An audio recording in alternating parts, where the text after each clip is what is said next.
Hello, this is an Enlightened World and iAddict.org joint production. Today, let's challenge the old view of addiction as a moral failing and see it for what science reveals: a chronic brain disease. Addiction rewires the brain's reward, motivation, and control circuits, making it incredibly hard to stop, even when someone desperately wants to. It's not about weakness, it's about a brain that's been fundamentally changed. One of the first and most telling signs of addiction is when someone finds themselves using more of a substance than they originally planned, or taking it more often than they intended. This can happen gradually, almost without noticing, as the body and mind begin to crave the effects more intensely over time. People might start out thinking they're in control, but soon realize they're reaching for the substance more frequently, or for longer periods, even when they promised themselves they wouldn't. This isn't about a lack of willpower or moral failing. What's really happening is that the brain's reward system is adapting. Over time, the original amount of the substance no longer brings the same sense of pleasure or relief. The brain starts to expect more, and the person feels compelled to increase their use just to feel okay. This creates a powerful cycle. The more someone uses, the more their brain craves, and the harder it becomes to stop.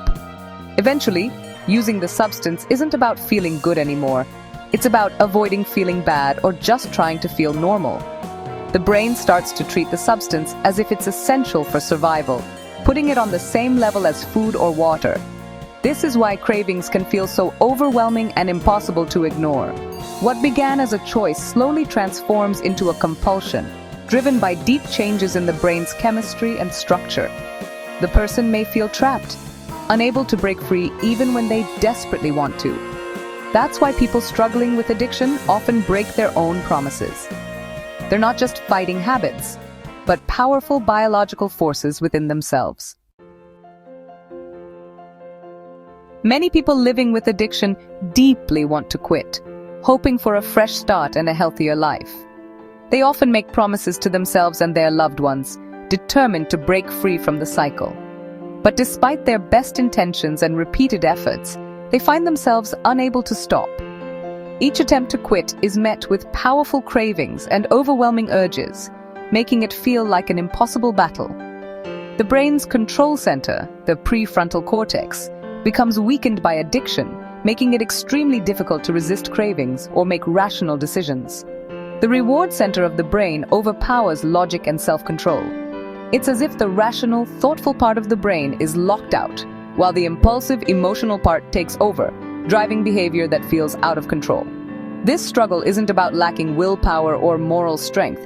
It's a real medical symptom of the disease of addiction. The brain's wiring has been changed, making quitting incredibly hard. Each failed attempt can bring feelings of shame, guilt, and hopelessness, which only fuel the cycle further and make it even harder to try again. Overcoming addiction requires more than just the desire to stop. It takes real support, understanding, and effective treatment to break free and start the journey to recovery. Addiction takes over a person's time and focus, making the substance the center of their world. Activities like work, relationships, and hobbies fade as the brain's motivation system is hijacked. The substance becomes the main priority, crowding out everything else. This isn't laziness, it's a brain rewired to chase one thing. Life shrinks, and the person's daily energy is spent serving the addiction. Cravings are intense, often overwhelming urges to use a substance. They're triggered by cues, people, places, emotions, linked to past use. The brain's memory and reward systems work together, making the craving feel urgent and inescapable. The ability to resist is weakened, so fighting cravings is a battle against biology, not just willpower. Understanding cravings as a brain event, not a moral failing, is key to recovery. Addiction often leads to failing at work, school, or home. The brain's executive functions, planning, focus, organization, are impaired. Responsibilities slip as the substance takes priority. Stress and guilt from these failures can trigger more use, deepening the cycle. It's not about not caring, it's about a brain that can't keep up. Recovery means rebuilding these skills with support. Addiction deeply impacts relationships, often leading to frequent arguments, misunderstandings, and emotional distance between loved ones. Tensions can rise quickly, and even small disagreements may escalate, leaving both parties feeling hurt and unheard. Over time, this can create a growing sense of isolation, as trust erodes and meaningful connections fade away. Friends and family may feel helpless, unsure how to bridge the widening gap. Addiction also changes the brain's ability to process social cues and empathy, making it harder to read emotions or respond with compassion. This can lead to misunderstandings and further strain relationships. As a result, connecting with others becomes more challenging, and social situations may feel overwhelming or uncomfortable. Defensiveness and secrecy often take over, not out of malice, but as a way to protect the addiction and avoid confrontation or judgment. The person may hide their struggles, withdraw from conversations, or avoid loved ones who express concern, further deepening the divide. Loved ones may feel pushed away, rejected, or powerless to help, while the person battling addiction feels increasingly isolated and misunderstood. This sense of loneliness can be overwhelming, making it even harder to reach out for support or reconnect with others.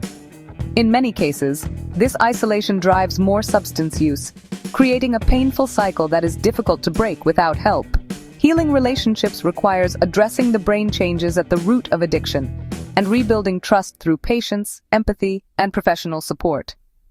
Support, understanding, and open communication are essential for breaking the cycle and restoring healthy, meaningful connections. People with addiction often give up hobbies, social events, and goals they once loved. The brain's reward system is so focused on the substance that other activities lose their appeal. This isn't a choice, it's a symptom called anhedonia, where nothing else feels rewarding. As life narrows, feelings of emptiness and depression grow, fueling more use.